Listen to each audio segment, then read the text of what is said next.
today, the United Methodist Church. And so we formed, the United Methodist Church really came into being in 1968 when the Methodist Episcopal Church merged with the Evangelical Brethren Church. You can't?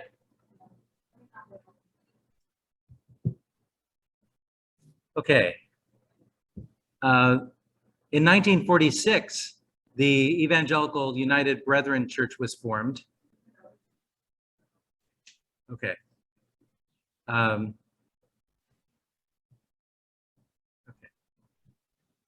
And it was a combination of the Evangelical Association and the United Brethren Church.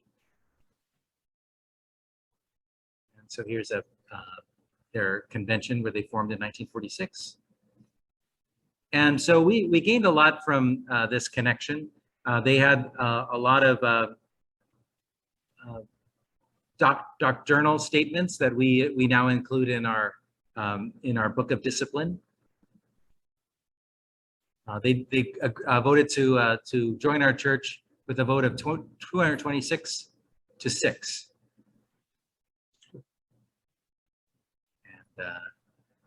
And so they had their conference in Johnstown, Pennsylvania. Primarily, the Brethren Church was located in the Midwest, I think. Most of the people in that church was in the Midwest. But we've always had a close connection to them. As we talked about in the beginning, they follow Wesleyan ideas. Their structure was very similar to ours. Originally, they were set up to minister to German-speaking Christians. But over time, in subsequent generations, people spoke mostly English.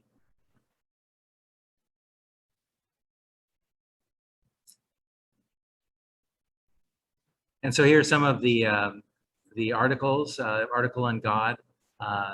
And so we have all in our book of discipline, there's a section under articles from the United Brethren Church that we include. And we also adhere to in our discipline. A lot of these are creedal statements that kind of affiliate us with other Trinitarian churches. Nothing really to we believe in the Holy Spirit who proceeds from the Father and the Son, one indeed with the Father and the Son. He leads men through faithful response to the gospel into fellowships of the church, and comforts and sustains and empowers the faithful and guides them in all truth. The Bible, the church. So all these statements, sacrament, ordained by Christ, are symbols and pledges of Christians' profession and of God's love towards us. And like John Wesley said, there are means of grace, and this is what we hold today in the United Methodist Church too. That the sacraments are a means of experiencing God's grace. They also had two sacraments, baptism and the Lord's Supper, like us today. So all of these are ways that we connect to them. So, and justification and regeneration. This is Wesley's concept of grace. So we have the grace of justifying grace, where we have prevenient grace and justifying grace, where we through Jesus we realize that we're justified and we're renewed. Once we have that realization and we start living into that grace, we become sanctified or regenerate. Okay, so let's scroll through some of this stuff. Okay, in the Methodist Church from 1939 to 1968, some of our structure changed a bit. We added our Council of Bishops, who make recommendations that are held at the. Hold on a second. I got a text. I wonder if that's. Oh yes.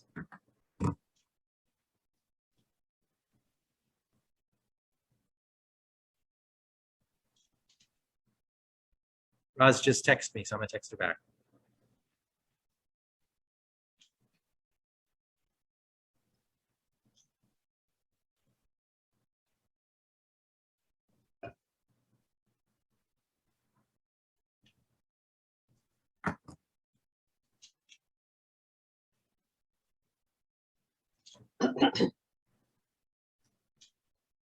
We'll give her a second. I think she's going to see if she's going to connect.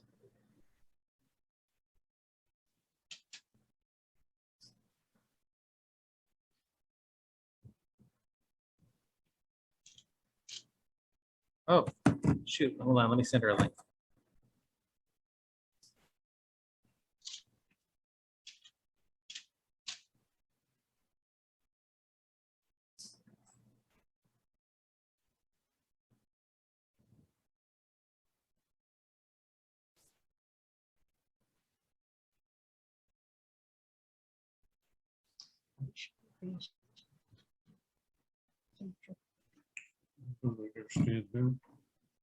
One second, I gotta send Roz a link to the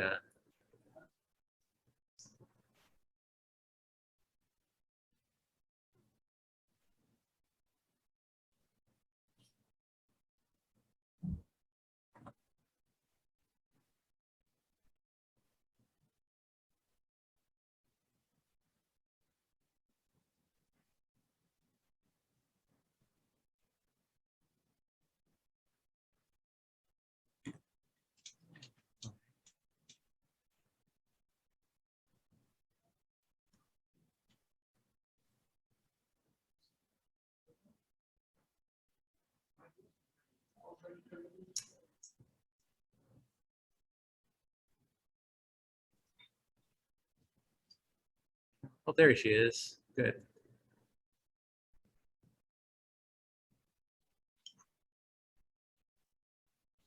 There. Happy birthday.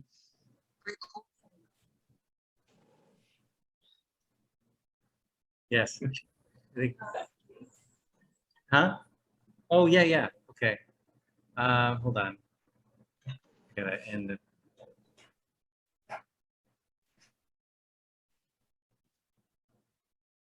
Happy birthday, Roz.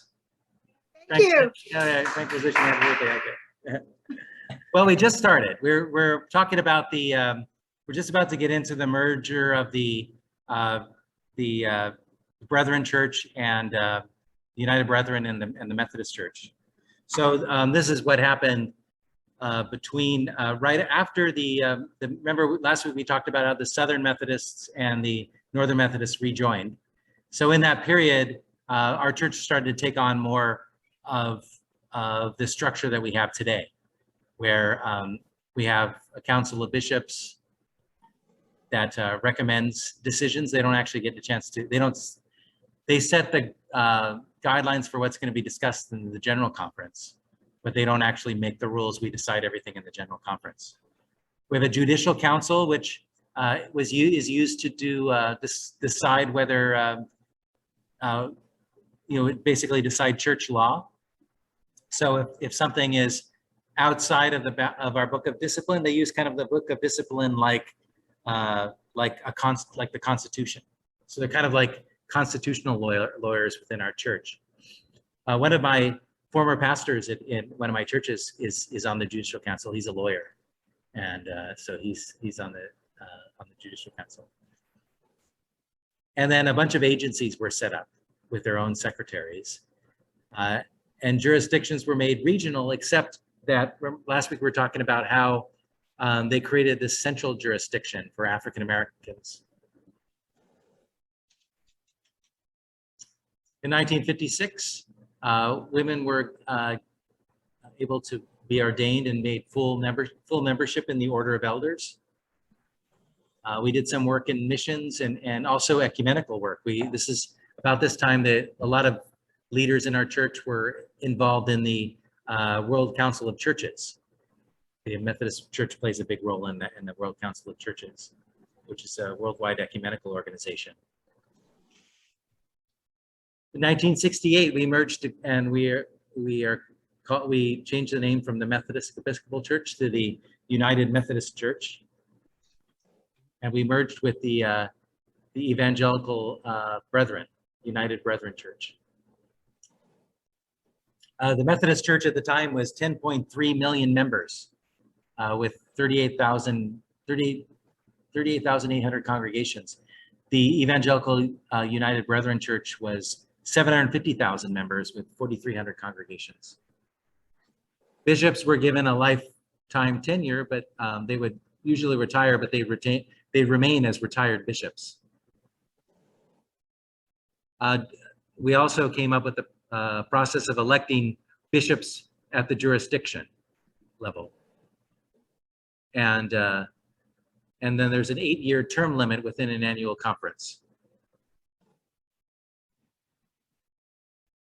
The bishop appoints the district superintendent. All those were decided in 1968. We got rid of the central jurisdiction.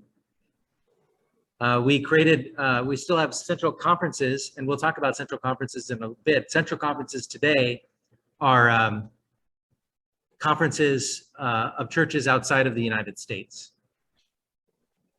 We are proposing, by the way, and we'll talk about this, a change to that. No longer having those churches in one big, in a group called central conferences, but we're going to change it to give them more, to give them more influence in the general conference. And also more autonomy, which is, I think, going to be important going forward. It barely cleared, though. It says the United Brethren narrowly approved this initiative.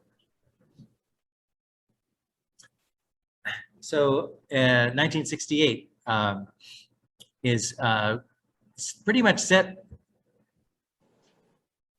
Excuse me. Sorry. Pretty much set the standard for the way they. Thank you. One of the things that came out of it was there was a real concern about what would happen with African American churches, because the one good thing about having a central jurisdiction was they were able to African American churches were able to have representation within the church. So the organization was formed up to promote the Black church in the United Methodist Church, and we've also gone a long way to ensure, especially in our Western jurisdiction, we have a very strong African American church community in Los Angeles that are very well represented in our conference. So a lot of effort into making sure that those relationships are strengthened. But one of the problems that we've discovered over the years, so I think we found this out in our last conference, is that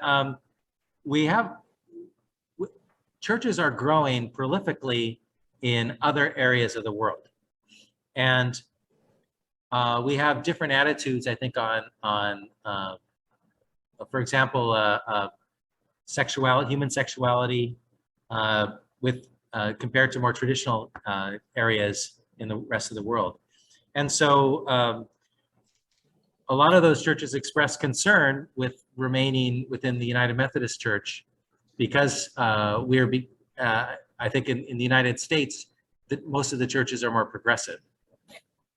So also a lot of the decisions are made, all of our general conferences are held in the United States. We haven't had any general conferences outside of the United States. Now that's going to change. We're going to start having general conferences outside of the United States. But we also realize that there's a need for these conferences to have more autonomy. So one of the things that we'll be discussing in the next general conference is something called the Christmas Covenant. And that was developed, that was an initiative put out by the Philippine Conference. And basically what it would ask for is more autonomy. Here's I don't know if you could see this, maybe I'll share this slideshow. Let me get a little bit slideshow.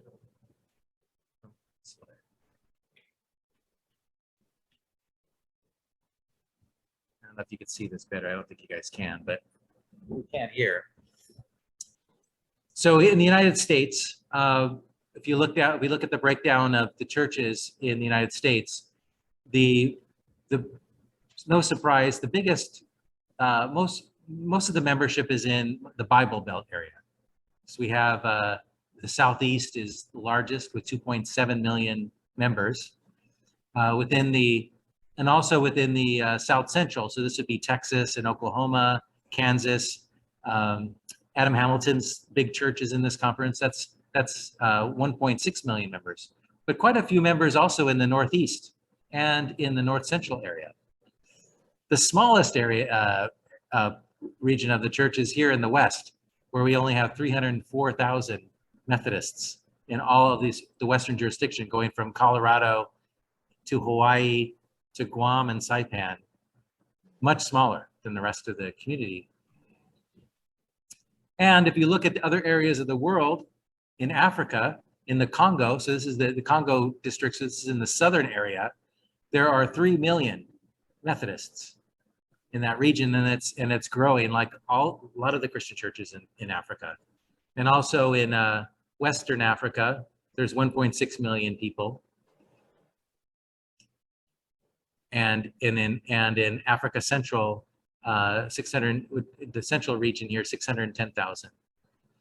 I have a friend from Kenya who is doing some missionary work there. He's actually born in Kenya, but now he's doing missionary work in a region of Kenya that's not traditionally Methodist. And so I've been talking to him, and he's been doing great work in educating pastors there.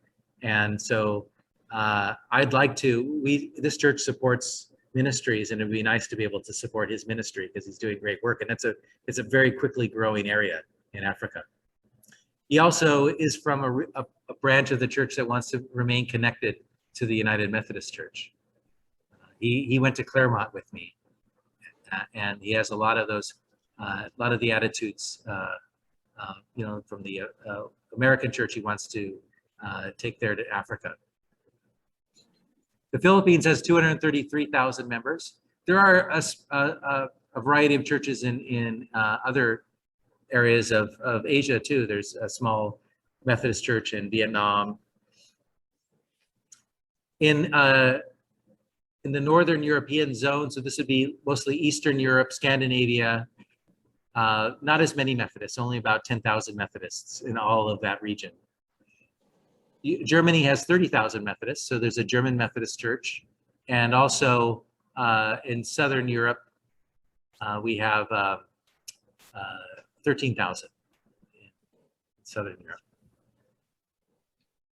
So you could see gaining an influence are the African churches. And this caused, this kind of merged in with our politics when we were in our last general conference, when we were deciding issues, and they talked about the traditional plan. I'm going to go over those plans.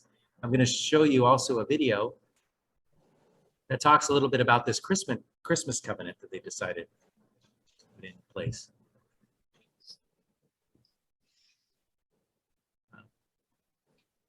Share.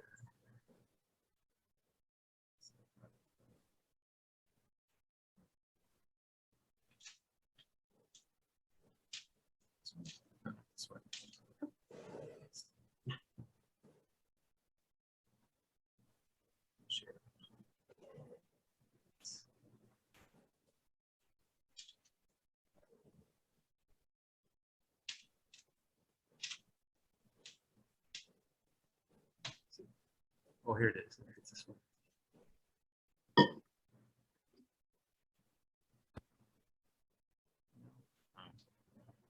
Sorry.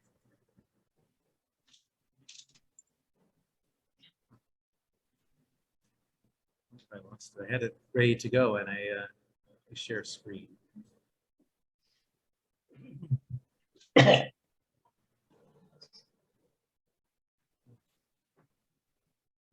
History.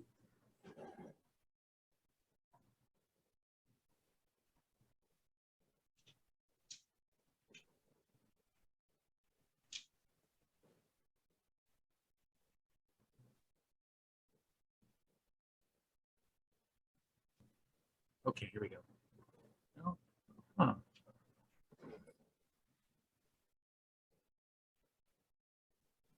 Shoot. Oh, I know where it is. That's this one.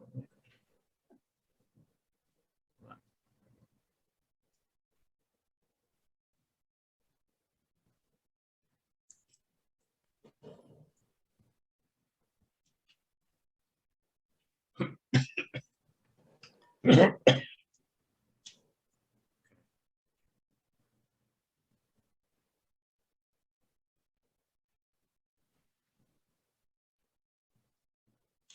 we go.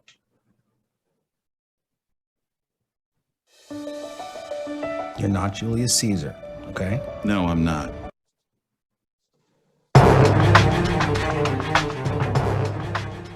Morning, good afternoon, or good evening, depending on where you are connecting from.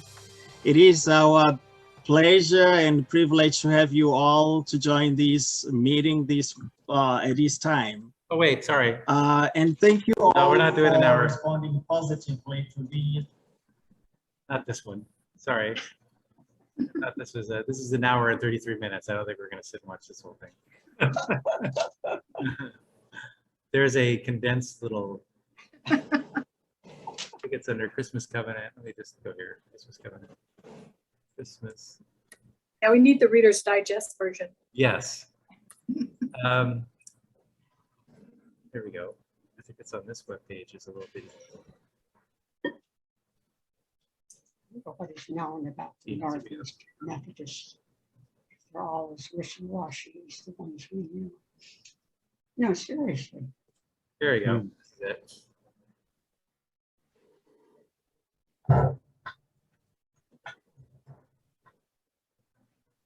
Christmas Covenant Yeah. is Sorry. a piece of late.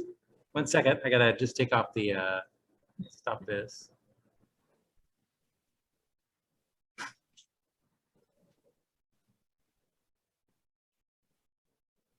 Okay. Is it? Brought by brothers and sisters from Central Conference.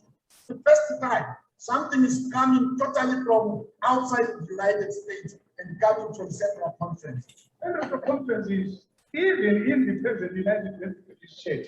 They have been on the periphery of things. Christmas Covenant is not a response, it's not related to the protocol. The Christmas Covenant is simply pointing to the future of the church. The challenge is that because there are many voices, you really have to navigate and see how this message can be clearly communicated. I have difficulty to be in a church where I do not participate in any document. That's a vote of non-confidence to my own training as a theologian, as a pastor, but also as a leader. We hold the future of this church that we have. Hold on. We're not seeing the screen. Sorry, guys. All right, what's going on here?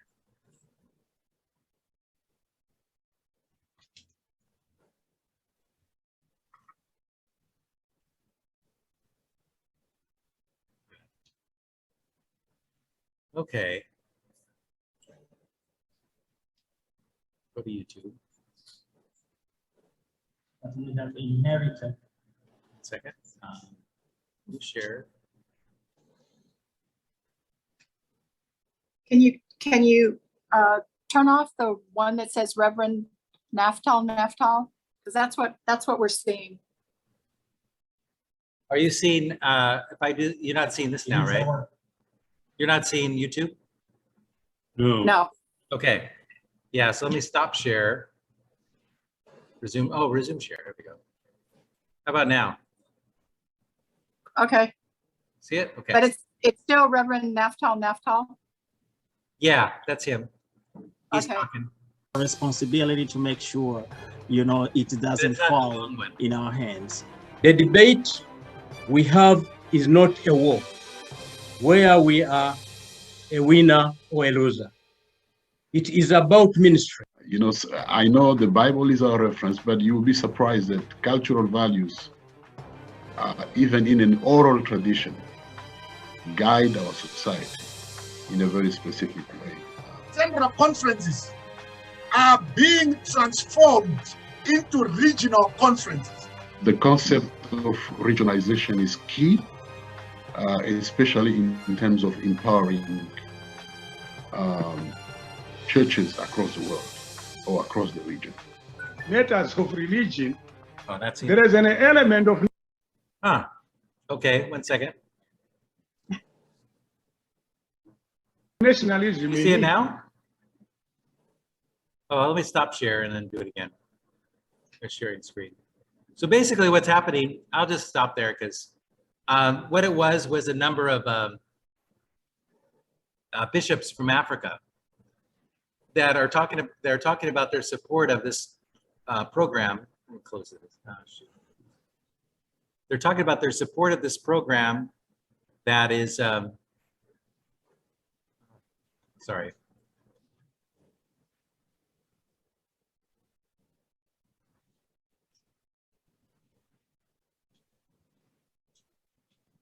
Okay, share.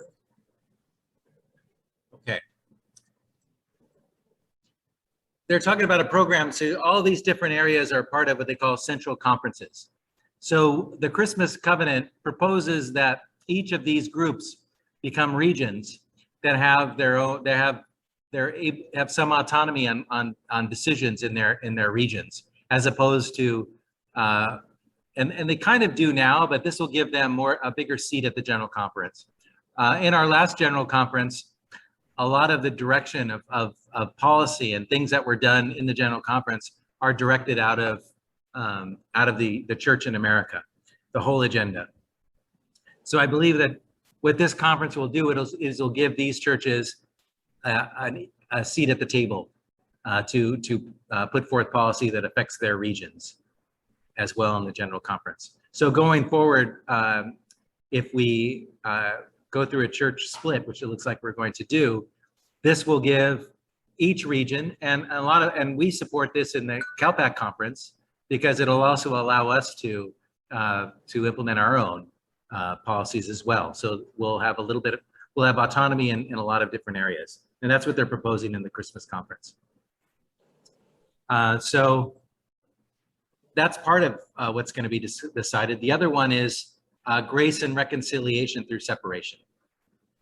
Now, you're probably aware that our church is divided on the issue of LGBTQ issues. And there are three particular places where the argument has been, there's been arguments over this over the last probably 3 or 4 general conferences. In our Book of Discipline in 1968, under the social principles in paragraph 161, the item that the United Methodist Church does not condone the practice of homosexuality and considers this practice incompatible with Christian teachings. And then in paragraph 301, under the ministry of Ordained, it says the practice of homosexuality is incompatible with Christian teachings. Therefore, self-avowed practicing homosexuals are not certified as candidates, ordained as ministers, or approved to serve in the United Methodist Church. They also, in that paragraph, affirm that only married monogamous relationships can serve in the church. Those could, I mean, not serve, but serve as pastors.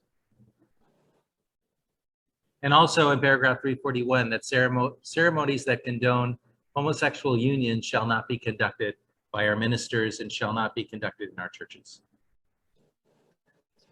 And finally, yeah, I think I just read that. That's 341. Okay, so in our last special conference, there's a lot of opposition to these particular clauses, and for a number of years, our annual conferences, the CalPAC conference being one of them, requested that the language in those be changed to remove references to homosexuality. So in the last special conference, we had different plans that were promoted by a group of bishops that were called the Council on the Way Forward. One of them was the traditional plan, which stated that we will continue to uphold the Book of Discipline and that we will punish those violations of that. So if a clergy member is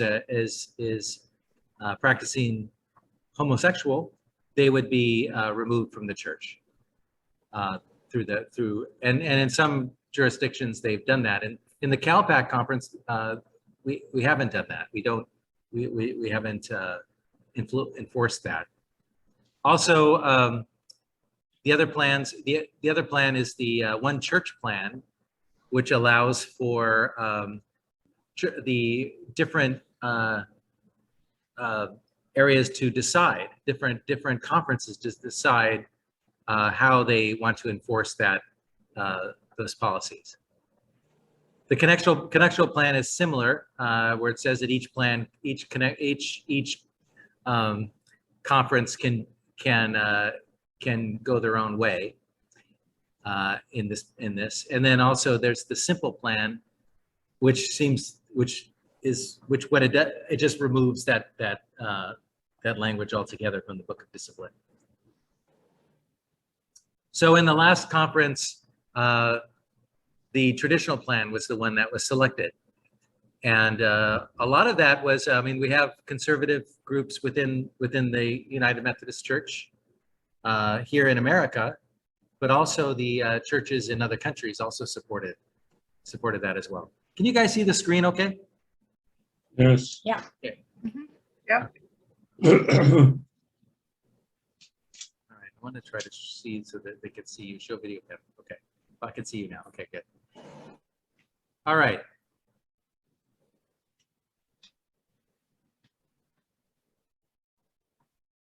So when the traditional plan was approved, the jurisdictions, the Western jurisdictions, said that they do not plan to uphold it. Other ones said they plan to separate from the United Methodist Church if they decide to do this. There have been churches that have already separated and gone their own way and left the United Methodist Church. So it was decided that probably the best course of action is to separate, to allow churches, because the people that supported the conservative churches decided that for a long time that they wanted to go on their own anyway. So there is a proposal from the more traditional churches to form a new denomination called the Global Methodist Church. And at the same time, a group got together and developed the Protocol for Reconciliation and Grace Through Separation. And it's a collection of bishops. They met in 2019 after, not too long after, actually right after the last acrimonious General Conference. And the nice thing about this group is it includes people from all sides of this issue. Progressives, for the Reconciling Ministries, that's a group that is supportive of LGBTQ clergy and same-sex marriages within the church. Centrists that like folks like Adam Hamilton and people within the church that want to retain everybody in the church, and traditionalists. Those are the people that supported the One Church plan. Also, they have a magazine, a few different magazines and websites. Good News Magazine is one of them. Some more of the conservative side of the argument as well. So they all got together. It was all voluntary. They have no authority, but they carry a lot of weight because these are respected members of each of those different organizations. And the best part of it is they hired an attorney who's a bigwig attorney, Kenneth Feinberg, who worked on a number of different really tough issues in the secular world, the Deepwater Horizon issue, the 9/11 fund, TARP, all sorts of big issues. And so basically what he did was put together a divorce settlement, for lack of a better word. He worked pro bono though for this because he was very concerned about what was going on, and he saw, looking at it from the outside, he's a member of the Jewish faith, but he respected the church, and he saw that we were tearing each other apart, but he saw that there were good people on both sides. So he got everybody together, and so they put together this plan. And in the plan, they gave the option for those who chose to separate to agree to bring no claims for assets in the church because they had agreed on a settlement. They set it up so that if you want to remain in the church, you don't have to have a vote. The annual conference doesn't have to vote to remain. They just simply leave things as they are. You're a member of the UMC, and your annual conference votes to separate. Unless your annual conference votes to separate, and some will, you remain UMC by simply doing nothing. If your annual conference votes to separate, you can vote to remain in the UMC and move to another annual conference.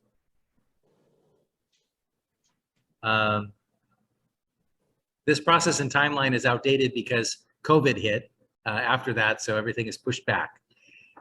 So probably this will be decided in the next general conference, which will be coming up in September of this year. And really, we've postponed this conference for 2 years. This will actually be called the 2020 General Conference because it was supposed to happen in 2020, it didn't happen. But really, I think that it's going to happen regardless of what goes on with COVID, because things are going in motion now where churches are going to separate and anyway. And so this settlement will resolve a lot of issues. Local churches, so if the annual conference leaves, but the local church wants to, or if the annual conference stays in the UMC, but the church wants to separate, they can choose to do so by first having a simple majority vote or a supermajority vote in the church council, and then they take another vote at a church conference as well. So if, for example, our church decides to stay in the UMC and we want to go to the Global Methodist Church or go on our own, we have to have a vote. And so the local church joining a Methodist denomination, so this is a very important part, and this is a big sticking point in our last conference. And I think this is why I think that the more conservative end was pushing the traditional plan, because I think all along they were planning to go. There was talk about joining starting a new denomination, but they wanted to make sure that the churches can take their assets with them. This is a big point because there's a trust clause that says that all of our assets belong to the conference. So if a church, so they wanted to give the ability of the church to take their assets with them if they wanted to leave and join another church or go on their own. So that is provided for in this plan. And the annual conference will not exercise the trust clause.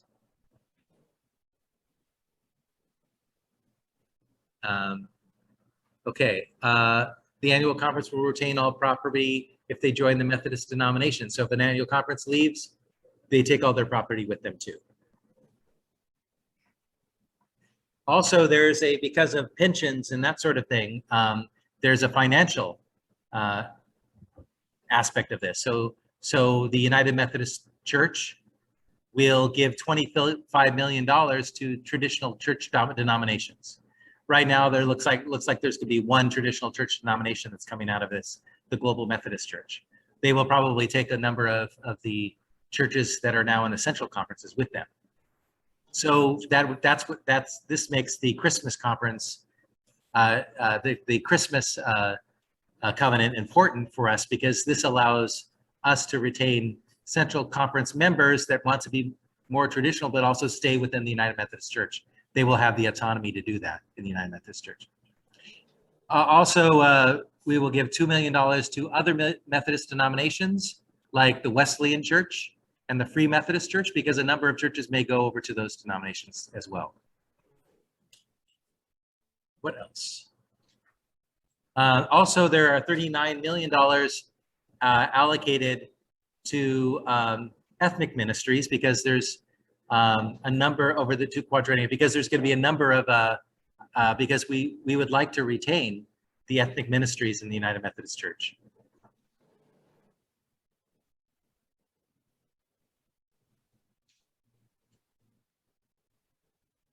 So everything will be in abeyance. There will be no decisions made in terms of self-avowed practicing homosexuals, which is kind of what we're doing right now. LGBTQ clergy are not being, in our church, are able to remain, and in the West, in our conference, in the CalPAC conference, and also in other Western jurisdiction conferences. And so, of course, this is getting a lot of headlines in the national press. The LA Times has an issue: "Can this church be saved?" Split on LGBTQ issues, and the United Methodists consider divorce. And also, and papers. It's also in in national television news.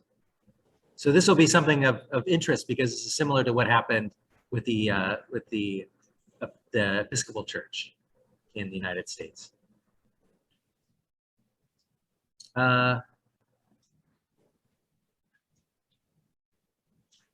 There are a number of things. Okay, so I think this is a good segue into some legislation that has come out in our last annual conference.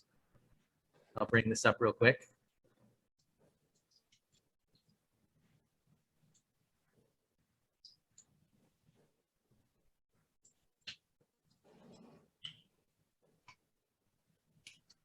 This one supports the Christmas covenant. So we in the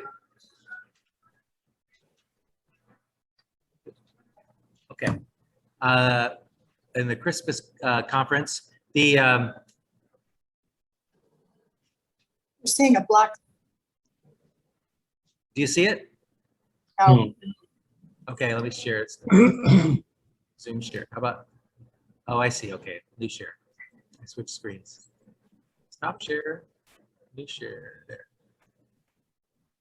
Okay, so this is one of the things that was decided in our last annual conference, where we decided to support the central conferences in the Christmas covenant. 7 central conferences and 5. There are currently 7 central conferences and 5 jurisdiction conferences. And the existing global structure of the Methodist Church has historically prohibited each region from effectively tailoring their ministry to support their local context. And because the existing structure of the Methodist Church diminishes our ability to be vital and effective, that structure we propose should be revised. And so what this does is it allows areas that have different opinions, particularly on this issue, LGBTQ issues, can run their ministries that work, to support their particular context. So they don't have to go along with everything that we do, say, at the CalPAC conference. And this also gives them more say in the conferences. So they will have as much say as there'll be a US regional conference as well. And so it says, therefore be it resolved, the CalPAC annual conference of the United Methodist Church endorses the Christmas covenant legislation, including the creation of a US regional conference. Instead of having our separate jurisdictions, we'll have a US regional conference. And urges all CalPAC delegates to the general conference to support this. So basically, this doesn't really set anything in stone. It just means that we, as a group, support the Christmas covenant. And when we go to the general conference, we will be voting to support that covenant. Also, be it resolved that the CalPAC conference recognizes and supports the leadership of our central conferences in the creation and furtherance of Christmas conference legislation.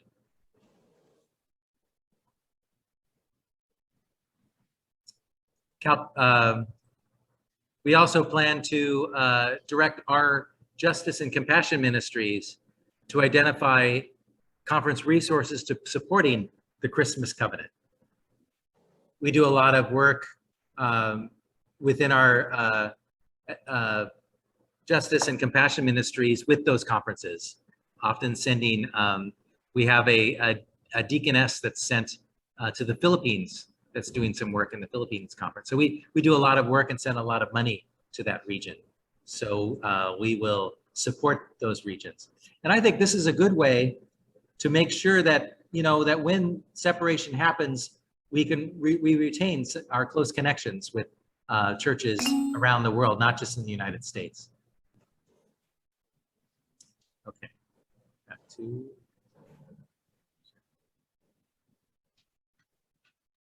Okay. Also, there's a finally there's a another one that supports this plan. Bring that up and share it.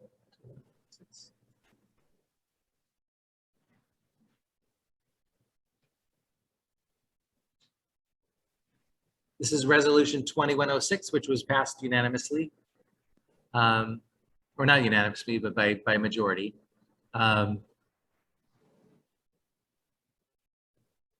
So it acknowledges the differences between the groups, and then it also commends the grace through separation process for an amicable separation. And legislation to implement the protocol has been approved by several conferences already, and we support it as well. Be it resolved that the CalPAC Annual Conference hereby urges the passage of the protocol for grace through separation when said legislation comes before the special called conference or regular session or general conference. So we'll do then. These two plans are important because what they're going to do is they're going to allow for central conferences to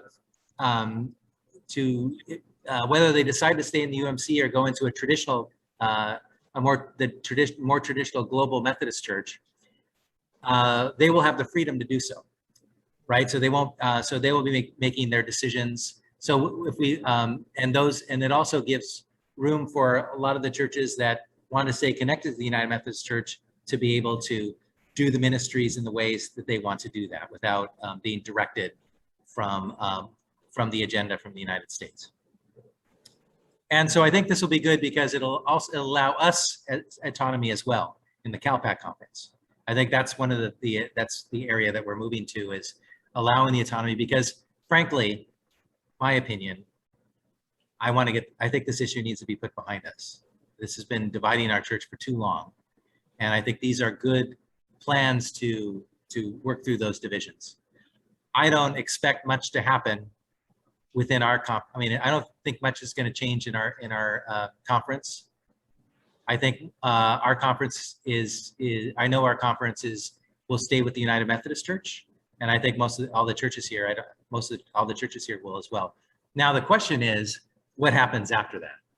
And that's the part we don't know, because we'll still be hopefully we won't be dealing with the issue. We'll give churches the freedom to decide how they want to do their ministries. That there will be some, because we have some more traditional ethnic churches in our conference that may not want to, for example, support same-sex marriages, whereas other churches are okay with it.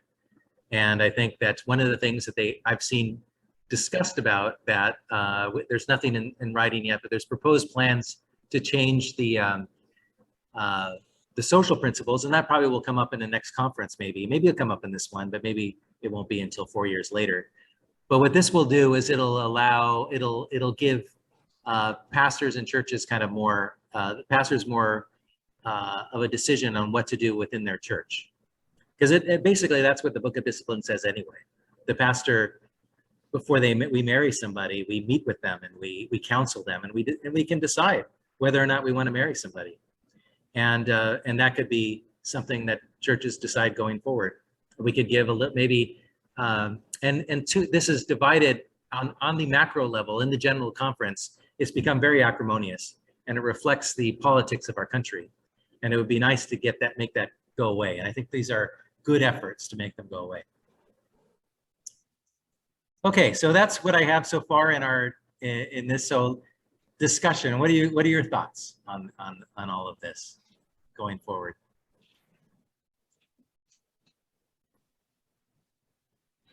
Well, I think it's important that we, go forward being as ecumenical, and I'm not necessarily using that in a church phrase, but as open and actually practicing what Jesus taught. Yeah. to anybody, whether they are completely like us or not, you know, in terms of who they want to marry or who they want to associate with, so long as the principle of Christian brotherhood and, you know, being upholding to people and not trying to separate people out and push people away. I guess that's what I'm hoping for. Thank you. Frank and Jane, you were about to say something as well. What I said was I was very confused. Okay. However, I agree with Roz. The bottom line, people are people. Yeah. And how do we exclude anybody? Amen. Yeah.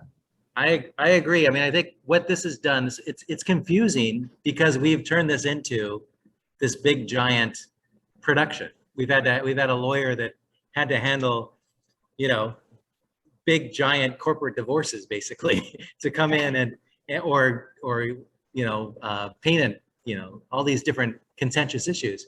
And I think it says a lot for this guy. I think he looked at this program and he said this in a video I watched.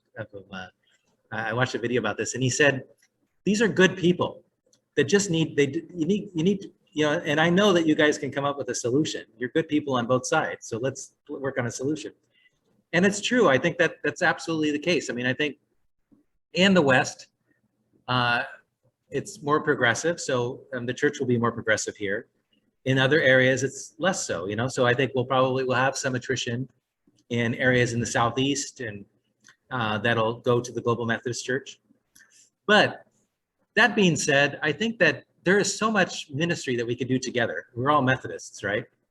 So once we are beyond this, you know, we could still work with these groups, right? We could still work with them and do things like feed the homeless and, you know, missions and all that stuff. You know, once we stop arguing over this, and it reflects politics. That's what makes it so confusing. So many laws and legislations. Going to those annual conferences, it's like, you know, you got all these resolutions and they're following Robert's Rules of Order. And it's been something that we've been arguing about for the last at least 16 years, I think, or 20 years. You know, they've been trying to change this for a long time. So you were saying, Frank, confusion. What's some of the confusion you have about this? All those resolutions, for instance. I know. I know that basically it's confusing because it's like within the church discipline, each component of the church has its own powers, right? So the annual conference makes a lot of all the decisions that go on in their conference, but in looking at the global church and what goes into our church laws, the book of discipline, all those decisions are made at the general conference. So when we put these resolutions out, essentially they don't change anything, but what they do is they give our backing for a particular program so that when it goes into the general conference and they have a vote, you know, they know that I mean, as if they didn't know this anyway, but they know that the Western, the CalPAC conference is going to back, they back the separation, which is good because conservative churches support it too. And their main vehicle for communication, Good News Magazine, which is, you know, a very good magazine, but it presents the church, the more conservative opinions of the church, which is always useful to read. I think there's an Insight magazine, I think, which you sent me, Roz. I like that one too, and that one presents the other side. And then there's the Methodist for Social Actions. They produce their own periodicals. But Good News Magazine also supports this plan. In fact, they're excited about starting the Global Methodist Church. So, and they're getting what they want, basically. Everybody gets what they want. And so let's just do it and let this go behind us. Yeah, it would be nice if everybody could live up to the motto we put on some of our literature: open hearts, open minds, open doors. Yeah, yeah, exactly. You know, it's funny. Well, going over our Methodist history, though, we can see that this is not new for the Methodist Church. How many no. times it's split? You know, we haven't always behaved. Our doors have not been open to many people. We've behaved abominably to people of different ethnicities and all sorts of stuff, you know. But we've also done very good things. We reflect humanity, right? And God's grace is in our church. And I think those core values that we talked about in the beginning of the class is what keeps us all together as Methodists. And I think, hopefully, that once we do this, if, you know, the problem is, it's not just the Methodist Church where this problem exists, right? Churches and religion has been used to back all sorts of opinions. It's actually getting more toxic. And so hopefully this will be an example of how not to be toxic. And maybe will be an example to Christians everywhere, and people will be uplifted by what we do, as opposed to, you know, oh, there's a bunch of hypocrites doing same old thing, you know, fighting. And I think it's going to, I pray that it's going to go well. I pray that everybody goes with a heart of reconciliation, and that this will be an uplifting service, and maybe we'll agree to work together. You From a mentioned, practical standpoint, how will this impact us? How we get our pastor, any other kind of support we get, what on the ground level, how will we be impacted on whatever the General Conference decides to do? Well, if they decide to go through and approve this, then the annual conference will stay with the United Methodist Church. That's pretty certain. So if they stay with the United Methodist Church, then if we don't do anything, we stay in it. We don't have to vote. We can stay in, which is good, because I don't think we want to go through that process here, to be honest with you. Opens up too many cans of worms. In terms of choosing the pastor, the bishop assigns the pastor. The bishop, though, I will tell you that they do consider what the church, you know, what the church is doing, right? So they're going to be careful to put in a good fit, you know, for the church. And I think that's important. I think that to put in someone that fits the church, I will stay. I'm not, unless they decide to move me somewhere else. I mean, that doesn't mean I'm going anywhere. I'm staying in the United Methodist Church. So I don't think they're going to move me. Yeah, I don't think it's going to do much with us here unless we decide we want to leave. And like, people come forward and say, we want to have a vote. We want to go and join the Global Methodist Church. Which I don't think is going to happen. I think people, if they want to go, they'll go, but I don't think yeah. And you know what?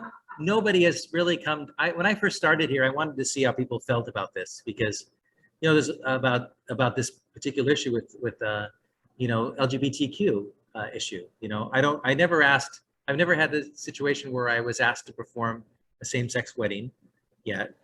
You know, and so I haven't had to make that decision.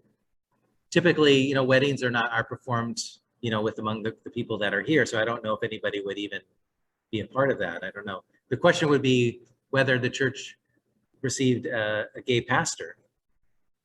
You know, it might not work with some churches, right? Some churches that have more of a, you know, some of the different ethnic ministries are more traditional in a lot of those ideas. So that could be a stumbling block going forward. But in terms of the near futures, I don't think it's going to change much.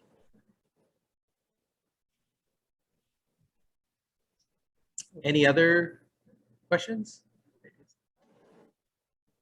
Yeah, that's. I think I'm just looking forward to this being behind us, and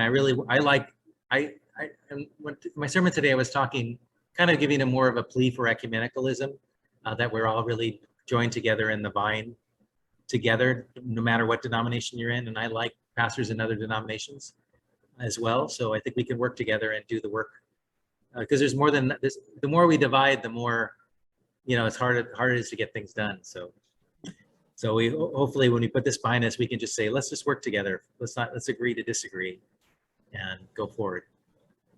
Okay. All right. Well, let me close this all with prayer. Loving God, we thank you so much for your work in this church. We thank you for your grace came up with this good plan proposed by wise people within the church that realizes that we have so much more to do in our ministry than argue over our differences. Lord, we know that we want to be a church that welcomes everybody, that people are people, and really the grace of God is extended to people no matter what they, no matter their preference, religious, their sexual preference, their political preferences. Grace is available to all people, and you touch their hearts individually. And as a church, we are meant to spread the gospel. We're meant to bring your love to our community. So Lord, I pray that going forward, the same spirit that we all shared today, as we shared our love for the church and for the work that we do, and also our commitment to leave our doors open to all people and to welcome people into our church. We pray that attitude and spirit spreads throughout your church, both the Methodist Church and all denominations. In Jesus' name we pray. Amen. Thank you, everybody. Thank Thank you. you. Okay, aloha. Aloha.